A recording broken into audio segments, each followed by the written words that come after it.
Hi guys, Ron here and welcome to the workshop.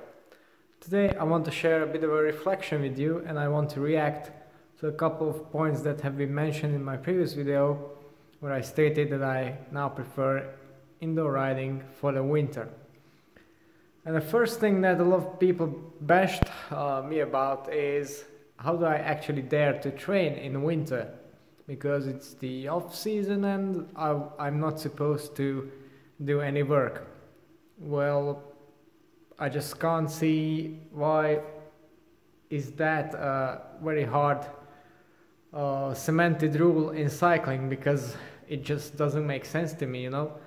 I come from a different sports background and it's completely pointless, I think, particularly when we consider amateur athletes. So firstly, it's not the off season for me because I'm doing a full cyclocross season after the road season, and basically the only time in the race, or sorry, in the year where I don't race is from January to the end of March. So that's basically 2.5 months off, and that's an excellent time for training.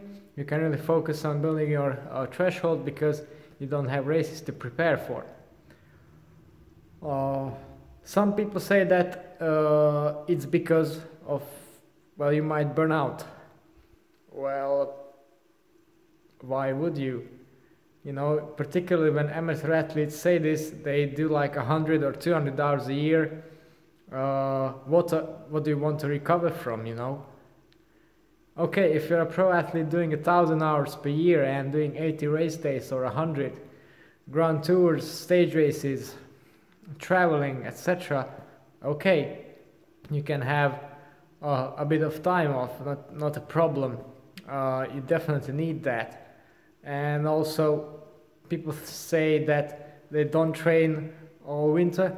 Well, if you look at the pros, they take a week off and then they're back to training full on, and perhaps this is the hardest part of the season for them to prepare for the first races. So yeah, I don't really see much point in that.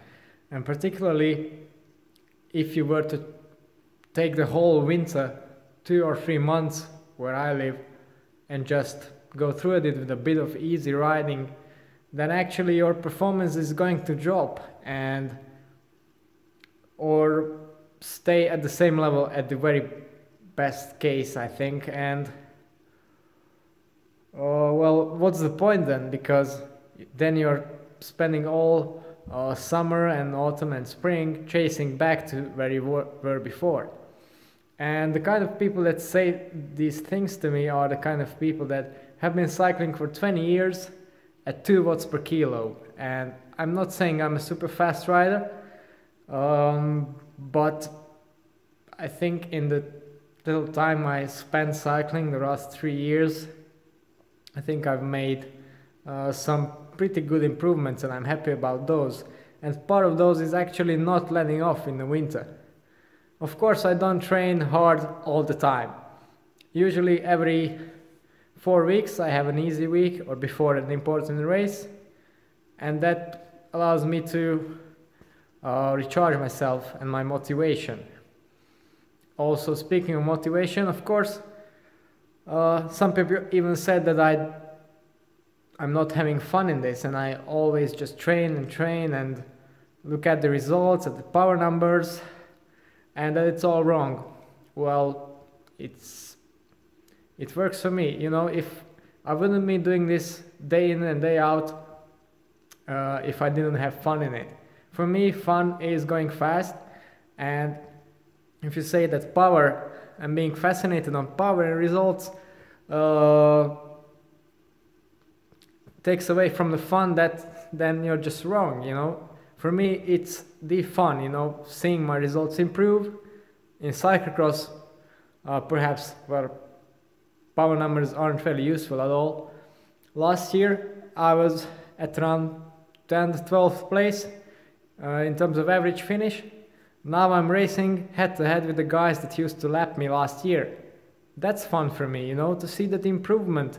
Same for time trialing or any other type of riding or discipline. I now have a mountain bike as well. I really like that. It's good for mixing it up. Of course, time trials, road races, all that, you know, that variance and improvements and results and the training, it adds up and it keeps me motivated all the time. I keep upgrading my bikes, changing this, changing that, showing you all the gear. You know, that's my fun in it. And when people bash me about riding only indoors in the winter and bad conditions, well, what's the fun in going out when it's 2 degrees Celsius and your butt freezes off after half an hour and you can't really do any meaningful training or riding because all you're focused on is surviving the thing and getting back home as soon as possible? What's the fun in that? Of course, having nice, long, pleasant rides at the weekend, doing some nice trails or nice roads, that's fine, but it's fun when the weather is good. It's fun in the summer or in the spring. That's why I reserve the hardest part of my training and intervals, etc.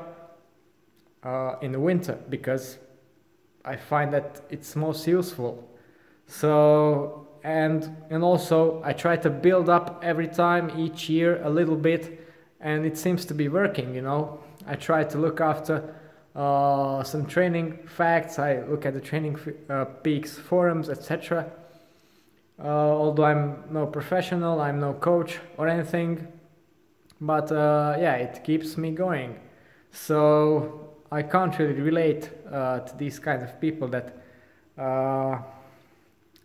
that bang on about these outdated and unfashionable thoughts about training and riding in general.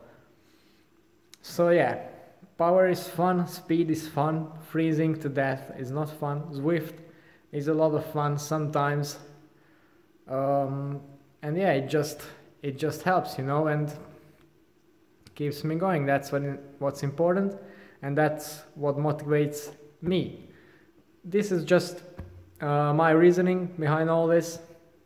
Of course, you can disagree if you want. It may not work for you, but it works for me, and I'm not going to change that anytime soon.